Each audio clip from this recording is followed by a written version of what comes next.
tous, je m'appelle Céline Dalbendou Destinée, étudiante à l'Université protestante au Congo en L2 Phasé, faculté d'administration des affaires et des sciences économiques.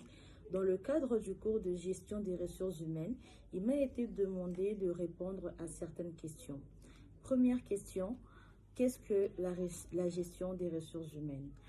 En gros, la gestion des ressources humaines, c'est simplement la manière dont une entreprise s'occupe des personnes qui y travaillent.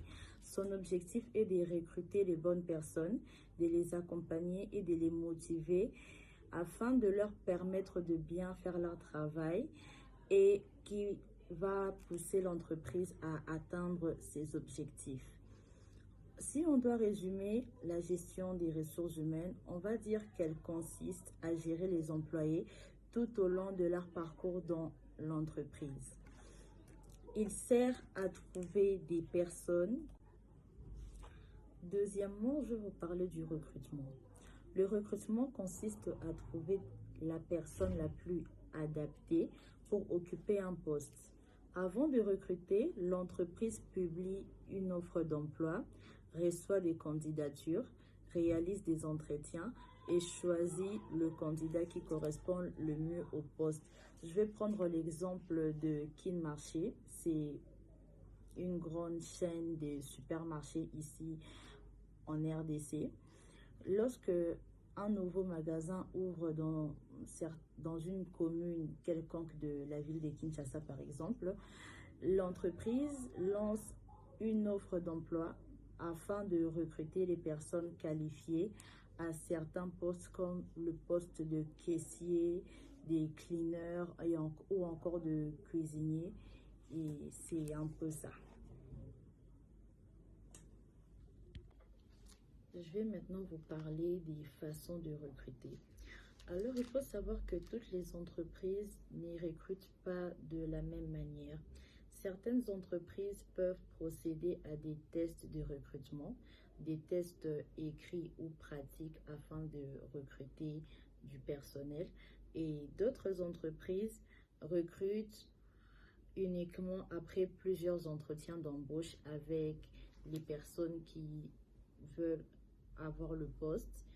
Et d'autres recrutent via les réseaux sociaux ou par recommandation. Et il y a aussi d'autres entreprises qui ne recrutent pas, mais préfèrent promouvoir un employé déjà présent dans la boîte au lieu de recruter quelqu'un d'autre.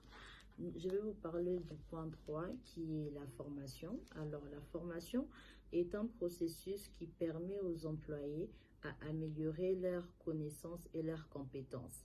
Par exemple, laissez-moi vous donner l'exemple d'une banque. Prenons une banque quelconque. Lorsque la banque va décider d'installer un nouveau logiciel pour gérer les comptes de ses clients, avant d'utiliser ce nouveau logiciel, maintenant, je vais vous parler des types de formation. Alors, toutes les entreprises ne forment pas de la même manière. Il y a des formations en ligne, des formations directement sur le lieu du travail ou dans une autre salle, peut-être dans un autre local, je veux dire. L'évaluation de performance, elle sert à vérifier la qualité du travail des employés. Par exemple, un responsable peut évaluer les résultats à un vendeur pour voir s'il a atteint ses objectifs. Certaines entreprises évaluent leurs employés chaque année, d'autres plusieurs fois par an et d'autres sur base des objectifs bien précis. La gestion des ressources humaines ne se limite pas seulement au salaire, au contrat, etc. Elle influence ainsi la motivation des employés, améliore leur performance et favorise un bon comportement au travail.